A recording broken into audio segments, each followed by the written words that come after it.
Hey, welcome to a Wiser Retirement podcast. Leaving a financial legacy isn't something that happens by accident. It takes planning. We've put together a guide with 7 steps to leave a financial legacy and have made it available for free on our website. This guide covers designing your legacy, estate planning, financial education, and protecting your legacy. The link to download 7 steps to leave a financial legacy is listed in the episode description, or you can go to wiserinvestor.com, scroll to the bottom, and find it there. Now on to today's episode.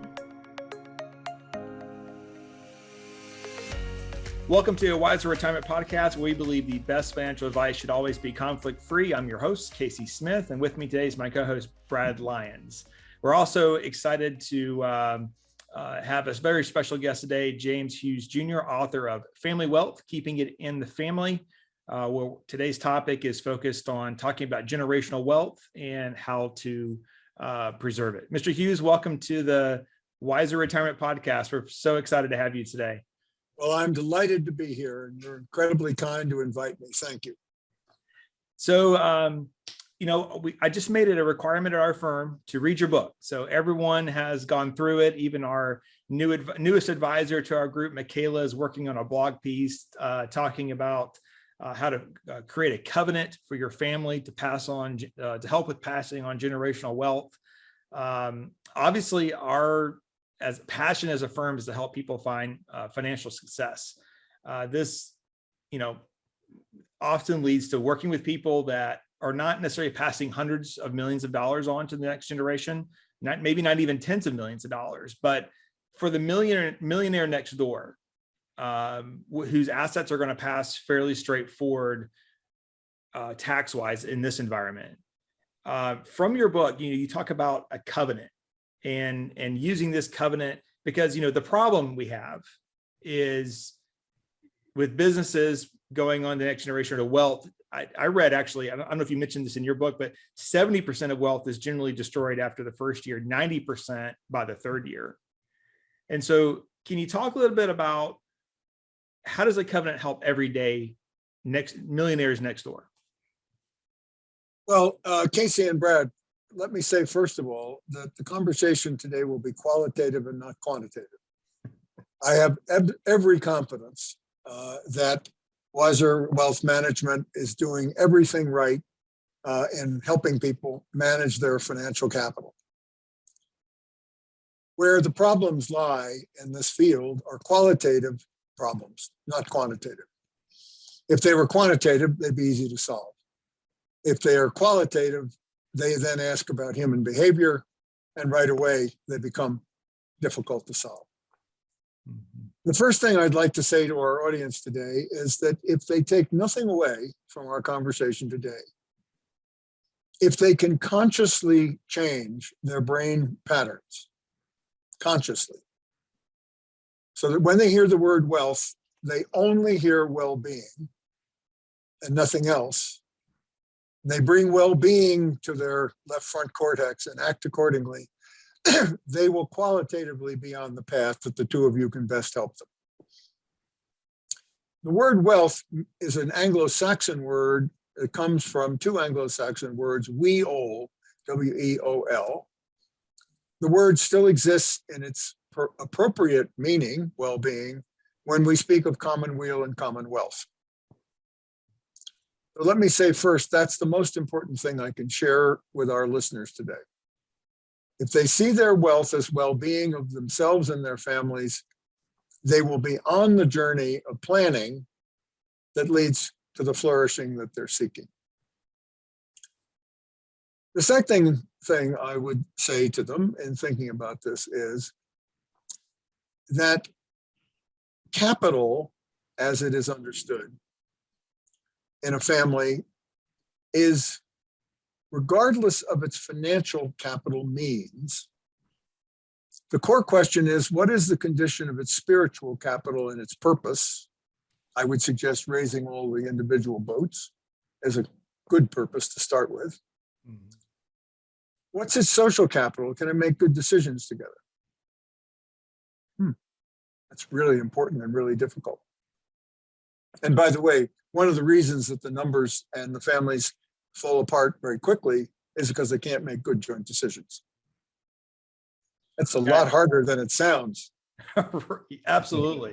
Well, And in your book, you talk about, we think so much we think compartmentalized, like, okay, I have one sister, so I'm taking care of me and my family. My sister runs a company too. They build beautiful homes in Hilton Head, South Carolina, and, Yep. and they're doing very well, but we didn't do well together. Does that make sense? We don't make joint decisions together. Yes. So Right. how do you mold that to be thinking about that next generation? Like, Sure. what's different about it? Well, I think that the question I would ask you, and I'm not being intrusive here, Sure. is how are you doing as an uncle? And how is she doing as an aunt? And are your parents still alive? Yes. Well, how are they doing as grandparents of the first generation of the first cousins? The It's a mentoring. system. It's a Mhm. system, isn't it? Yeah, That's what we're talking about. That's the qualitative family journey. The question of sharing of financial capital is really, in my opinion, the least important of all. The question is whether you have a common purpose to raise all the human boats. Do you have an intellectual interest in sharing what you're learning? Right. Can you make decisions about those things? You see? Yeah. So then it comes down to, in your book, you talk about, obviously, I love the charity portion of the grandparents working with the Yes. grandkids. I think that's awesome, Right. especially donor advised funds almost makes it turnkey. But Right, they do. thinking about that in terms like, okay, so I have 3 children, she has 4, and let's say that Brad and I were talking about this offline earlier, but let's say that 6 are successful or successful enough, right? They're on their own, they're building long-term wealth, but then there's the one that has an issue, and then so really, if you think about the family unit, it's the family's unit to help support and get that person in need, as opposed to just being that one family unit, meaning it's Yes. aunts and uncles and grandparents, everyone saying, okay, we got to raise this boat. This boat's not Yes. floating with the other boats. Yes, that's exactly right. Because if that boat starts to sink, the capital that it represents, the spiritual, social, intellectual, and human capital it represents, is going to be almost impossible to replace. But think of the cost, I'm being very financial for a moment, in that person's diminishment. Yeah. What does it cost? Oh my God, it's infinitely expensive. Sure. Alcohol. Yes. Mm-hmm. Whereas if that human being is a goal to have that boat rise, and the interesting thing about that is that person's vocation, and I'm not going to jump away, let's stay right where we are. One of the wisest people of all time, Sigmund Freud, said the 2 great things for a human to have a happy life is to learn to love, not love, learn to love, and learn to work as vocation. Mm-hmm. Not labore, not labor, but vocation, calling. Right. So let's just say for that moment that person's lifetime in this lifetime has nothing to do with financial capital at all. Oh yeah, absolutely. But has everything to do with a vocation that might not be what the family would have much chosen, much less sought to discover. And I would think that things like that would be brought out in this idea of a family covenant. Now we're not attorneys. You spent your career, your vocation in the law. Yes. And as you've worked with families, you have, processes and even documents as resources that are brought to bear to transfer an estate from one generation to another. And we'll put with the quantitative aspect. But in the qualitative aspect of what you did and continue to do working with families is really in this idea of creating a covenant amongst themselves that recognizes the dynamic of the family itself. Are there ways that you would recommend that families approach this? Are there resources available to families or to attorneys and law firms? Are you seeing a movement in this direction? We're not just supplying the will and the trusts and everything else, but a template, if you will, for creating a covenant amongst family members. Brad, this is a wonderful question we're going to wander into. I love stories. I can tell the 2 of you do too. One of the Genesis stories of America is where I teach people to think about this, or I ask them to come with me. What's the Genesis story I'm thinking? Well, imagine a group of religious fundamentalists who had been shunned by the country they were living in, England, and had to go to Holland because they were going to be persecuted. So they went to Holland. And they were there for a while, but even there, which was the most liberal country in the world, they were still uncomfortable. So they got on a ship, men, women, and children, not just men, women, children, got on a ship, and they headed for Virginia, but they didn't end up in Virginia. And it was very late in the season, and the hurricane season was coming. And they ended up off the coast of what became Massachusetts. Nobody to that point had ever heard about Massachusetts. Virginia, yes, that was about 10 years before. Nobody knew about Massachusetts. Indians were living there. Native Americans was their home. And most of them had died, unfortunately, because of diseases. So they stopped the ship because they couldn't go any further. They didn't know where they were. But they couldn't go any further because it was going to be winter and it was too dangerous. So what happened? Well, a couple of men got off the ship in a little rowboat with a sail and went on the land. And they got on the land and they walked around. They looked around. There was fresh water. Seemed to be certainly mild area. They thought they could live there. Okay. So they came back to the ship. Now let's remember, these people had been on the ship a couple of months. Tiny ship, horrible conditions. So would you imagine that the first thing they would have done is to get off the ship as fast as they could, go to the land? They didn't. They were way too smart. They sat down together and said, none of us knows what it's going to be like on that land. Not one of us. So what should we do? So they had a conversation as a family. And they said, we need to have a covenant or a compact. They called it a compact, covenant's fine, about how it will be when we get there. And what are the promises we'll make? So the covenant of the Mayflower Compact, our Genesis story, one of them, is we agree to help each other no matter what. Then they got off the ship. They knew they had a common journey and every one of them was dependent indirectly or not, but they didn't just say that, they wrote it down and they signed it. Now, I want the ladies to understand the ladies didn't sign it. I apologize for that, but that was the time. But the ladies were present in all the conversations. That's a covenant of a family. Because you can't know what it's going to be like when you start the journey together. You can't know. It's not given to you to know. All you can know is that you will give up freedom to gain freedom by saying, I will help you. I promise you. I hope you'll help me. Great families, my new friends, begin their journeys with that awareness. It's so important to us individually that we'll give up freedom to gain freedom. We'll agree to help each other. That's what we're doing today for our audience. We're in a compact today. That's why you invited me. Well, this has nothing to do with the size of one's financial capital. It has everything to do with one's aspiration. What is one's priority? If a flourishing family is one's priority, that's one's aspiration, then you have a covenant that says so. And you get on with living inside that promise.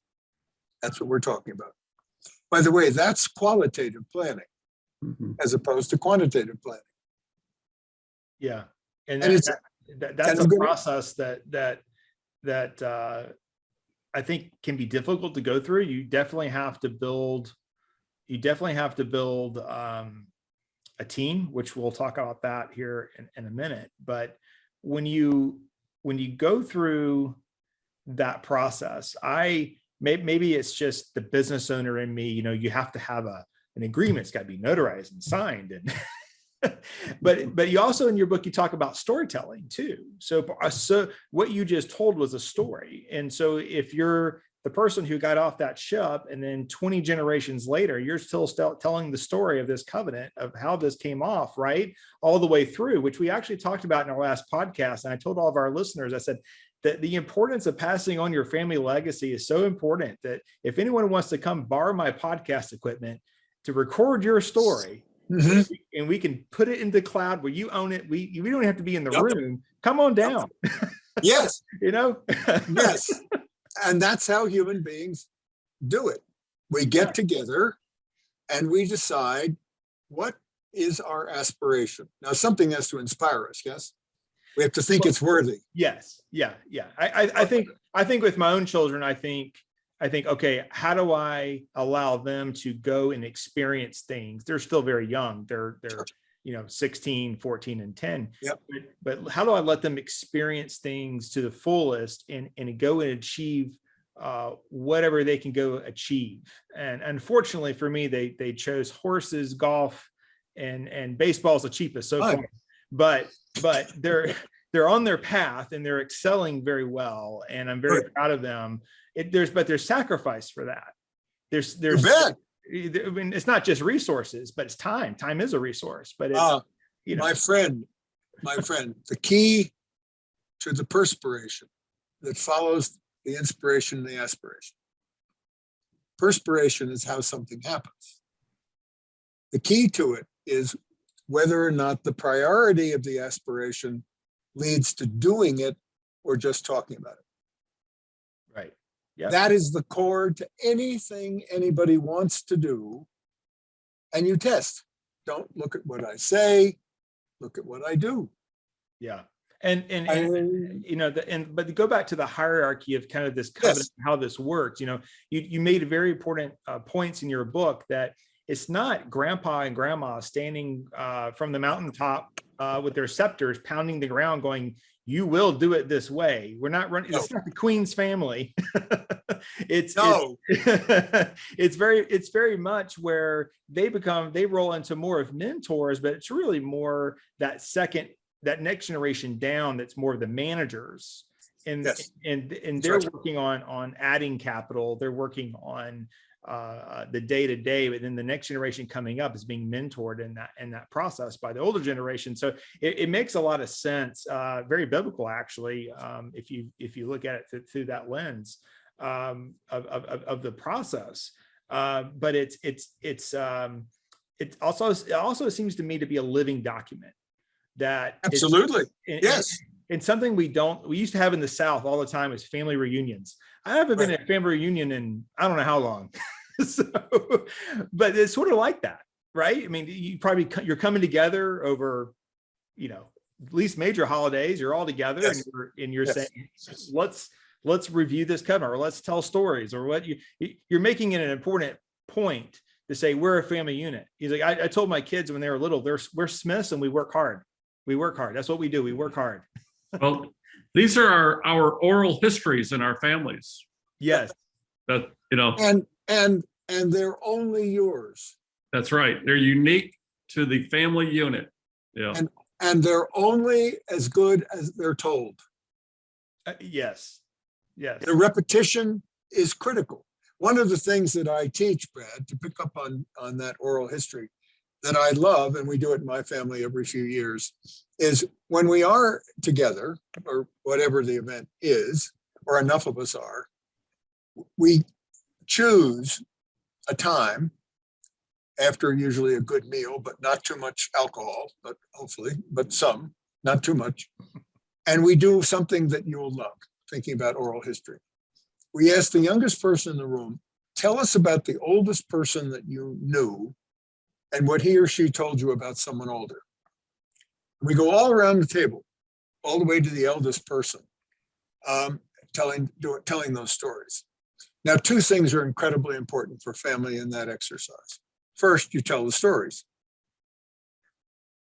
So you're bringing into the room all those people that are being told about.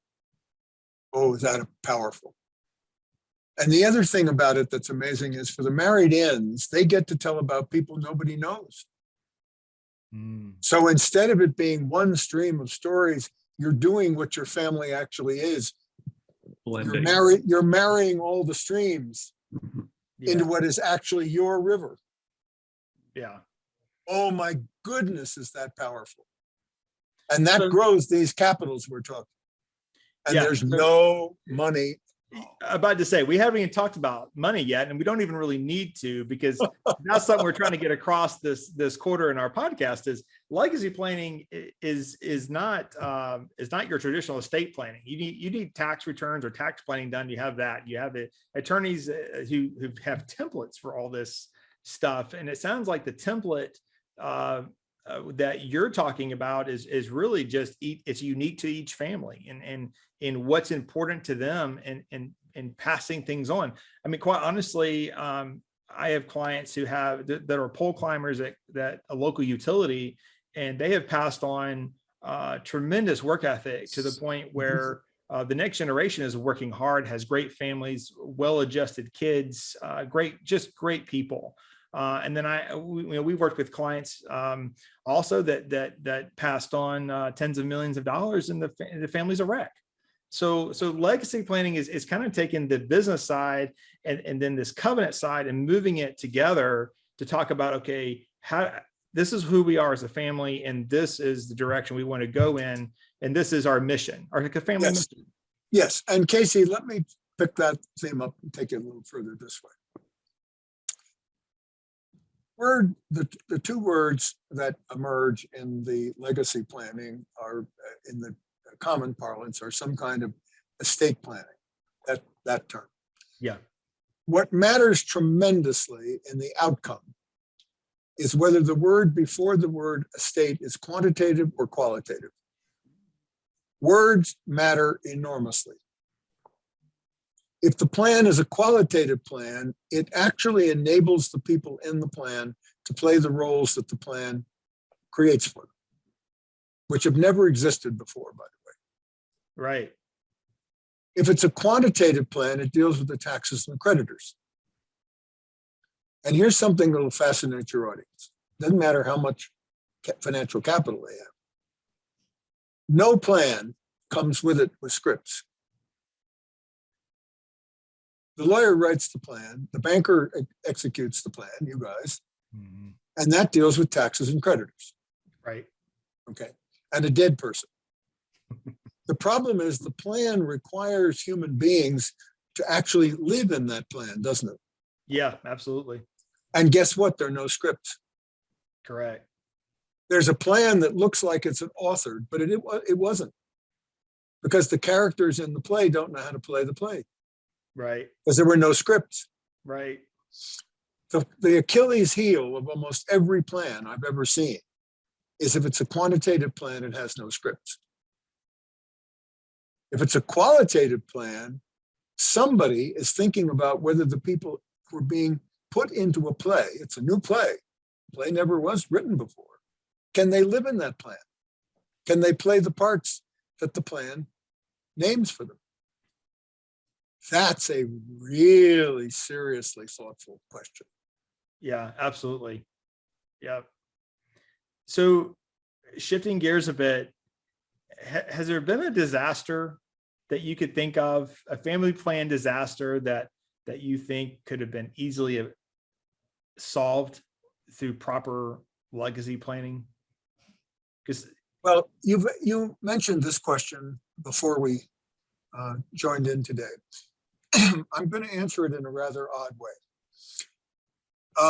The Rockefeller family, which I've written about and is in this book that you mentioned, so people want to understand the Rockefeller, what is their special sauce?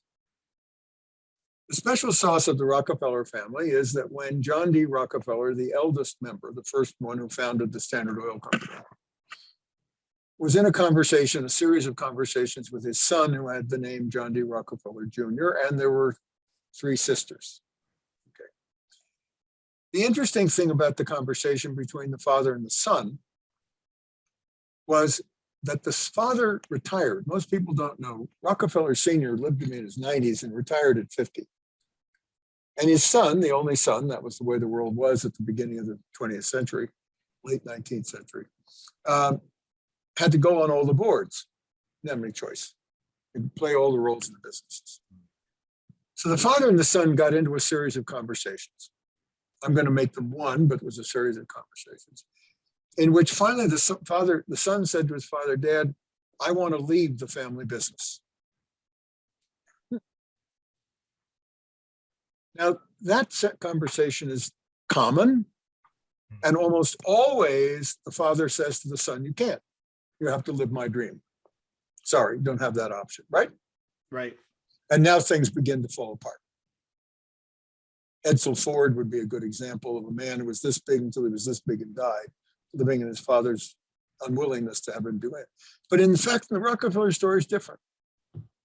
Old man Rockefeller said to his son, well, what do you want to do? Oh, that's a great question. And the son said, well, Dad, I would like to leave the family business, grow a great family, and do philanthropy. His father said, well, then you must do that, because that's what I did. Why wouldn't you do that? You feel the liberation in that story? Oh, my goodness. Yeah. And then the father said something extraordinary. He said, but I'm not doing my philanthropy very well. Would you help me? Oh, can you feel that energy? Yeah. Now that to be a Rockefeller today, 4th, 6th, 7th, and 8th generation, not too bad. Nobody knows about Standard Oil anymore, but they all know about the Rockefeller philanthropies. So when they go to Yellowstone Park, they drive to the Rockefellers who saved Jenny Lake, or they go to New York City and they drive up and they see the Palisades, or whatever it may be. They go all over America and they just run right into that story between the father and the son. So that's a powerfully positive story that would almost certainly have foundered in the 2nd generation. If all the father said is you don't have that choice, you got to stay in the business. Right. Isn't that remarkable? That is, yeah. But this is the reason the stories of success are so infrequent, sadly. And the stories of failure and entropy and the family falling apart are legion, is because the older generation fails to become elders and just becomes olders. And the family founders on the fact that the only dream that matters is the dream of that old person. What Rockefeller was saying to his son is, we need new dreams. And I'll help you with yours. Which goes back to the next generation has to act like the first generation. You bet, which is all about dreams. You see, one of the funny things about this field is that by the time people begin to ask families good questions, very often the founder's dream, that's all it was, has turned into financial capital, and it looks like it's all about the financial capital. But it isn't. It's just a consequence of a dream. If you go back to the beginning, you find a man or a woman, maybe with an interest in each other and also with a dream. Mm-hmm. And everybody forgets that all that family is the outcome of a dream that manifests. Well, when you lose sight of that, then when the rising generations come along, everybody's looking at the money, not at whether they have dreams. So Right. they forget the Genesis story. Yeah, absolutely. I wonder if there are resources that families can draw upon. Like at Wiser Wealth, we're a fee-only financial planning firm, and we talk to people about living to and through retirement and afterwards. I think quite often, historically in the financial services business at least, the most thought of person in estate planning is either the attorney or the life insurance agent. And life insurance agents often, have this conversation, but I think often they're more of a talking about a cash infusion at a point in time, rather than what happens afterwards. Now that's all good and fine and important, especially with younger families and a tragedy strikes. But when we're talking about legacy planning, where the older generation is around for a significant number of years, how do you bring in a team and structure a team if you think it's necessary, if you don't have that capability within yourself, to create a structure or legacy? What sort of team members do you think should be there and that can help, a family who's about to transition or is planning on a transition? Well, it's a bit trite to say that lawyers and accountants and men like the two of you make up that team. It's not trite, actually. It's because there are different skills that come to bear. Right. What I'm going to say to you is something that with the wisdom of your age, I won't guess your age, but the wisdom of your age, and my guess of where you are in your stage of your own life. The most important thing is that the people are not experts. By what do I mean by that? That is that they leave their egos at the door. The lawyer, the accountant, and the insurance person, the investment people, in a world today that is based on one's profession in a certain sense, and one making more and more income in profession by expertise, the problem of expertise is it clouds an ego mention arises, doesn't it?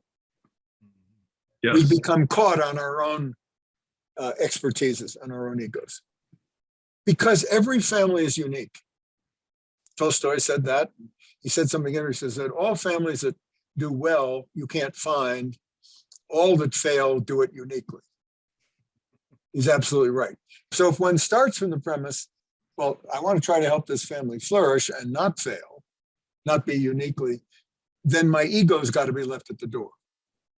So I'm looking for a lawyer whose interest is not in the document and the taxes, but whether the plan will have scripts for the people to live their parts.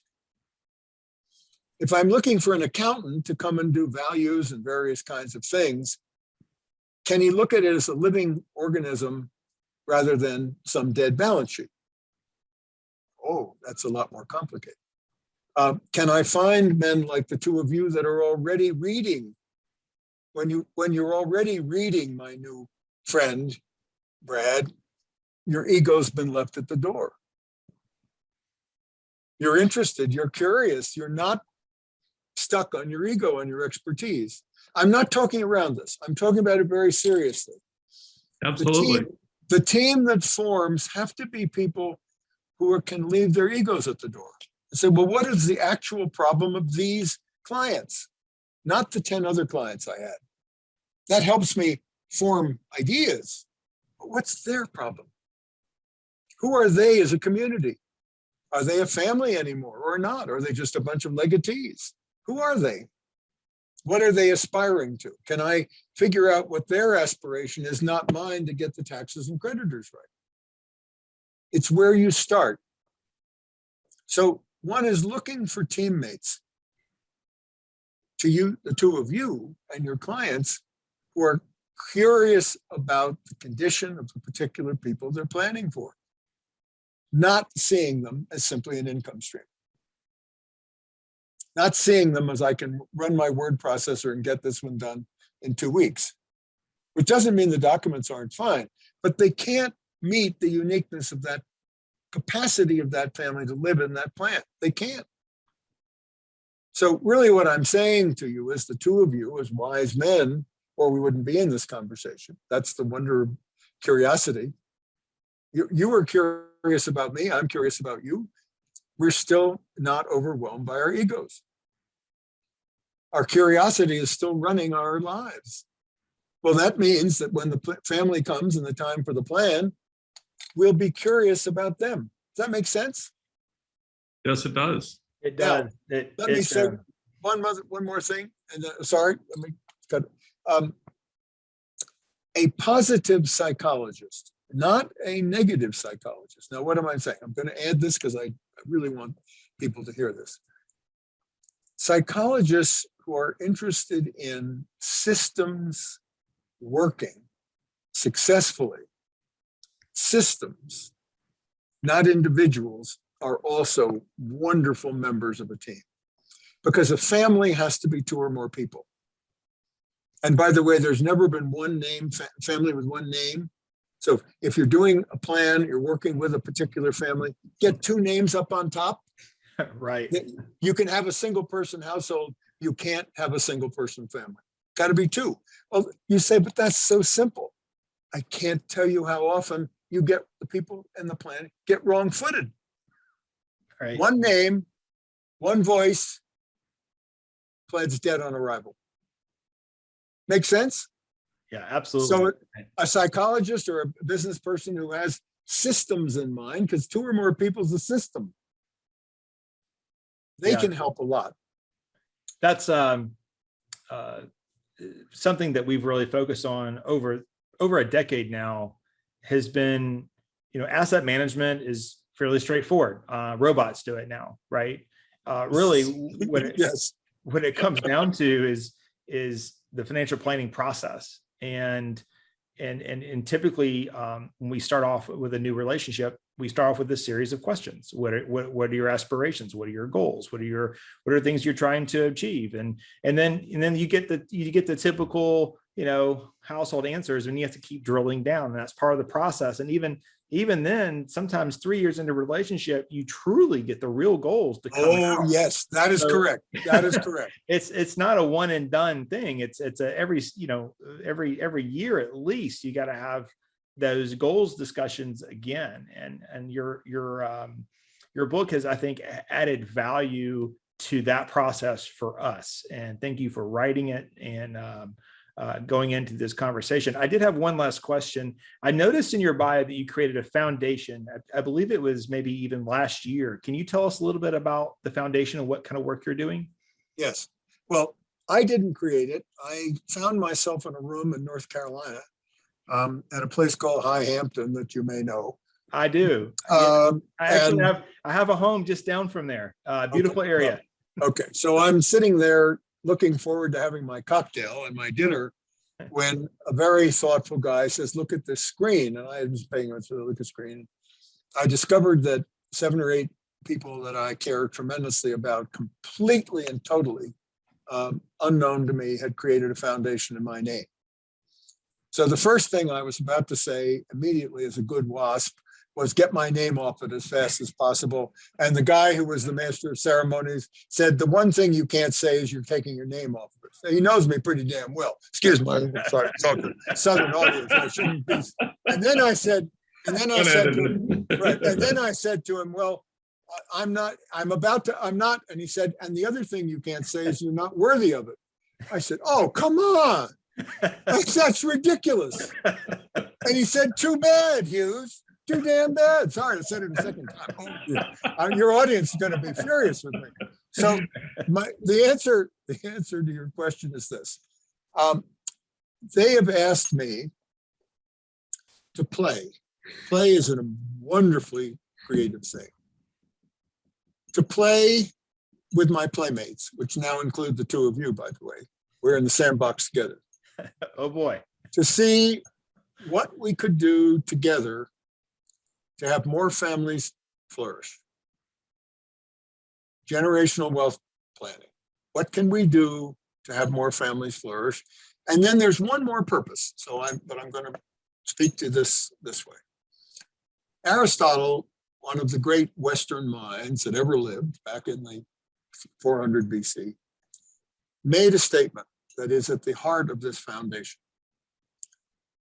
A flourishing society is composed of flourishing families as its building blocks. So you are joining me today, as is everyone who's listening in, to this question. Do they want their families to live in a flourishing society? Because there's only one way to have it. Their family must flourish. Aristotle was absolutely right. The building block of any flourishing society must be flourishing families. So what the foundation is about is doing everything we can to enable families, have help by men like the 2 of you and your firm, to think about the question from that perspective. Not only are we going to flourish, we sure would like to do that, but we agree that our grandchildren cannot live in a flourishing society if we didn't put the time in for our own family to flourish. It's impossible. Yeah. What I think about that, and I look across the landscape, even in our own firm where we have a lot of flourishing families, but divorce rate is so high. And how do you overcome that and still have a flourishing family? I believe you can do it. Well, I'm going to give you a very short answer because we've kept our audience long. And we could go on, I know, for That's hours. right. And enjoy. That's But right. I'm gonna say something really radical. If you don't think some of the things I've said today are radical, you will as you think about them. Sure. Okay. The biggest fear of almost everybody is when there's going to be a wedding, that the person joining the family, quote unquote, from the other side is a threat to the human beings and the property of the existing family. Okay. Yeah. Okay. So here's the radical thought. The only person who ever chooses a family is somebody marrying into it. Okay.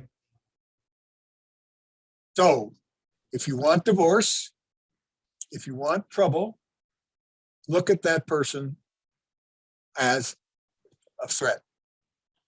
If you want to try to have a flourishing family, ask yourself, are we positively attracting?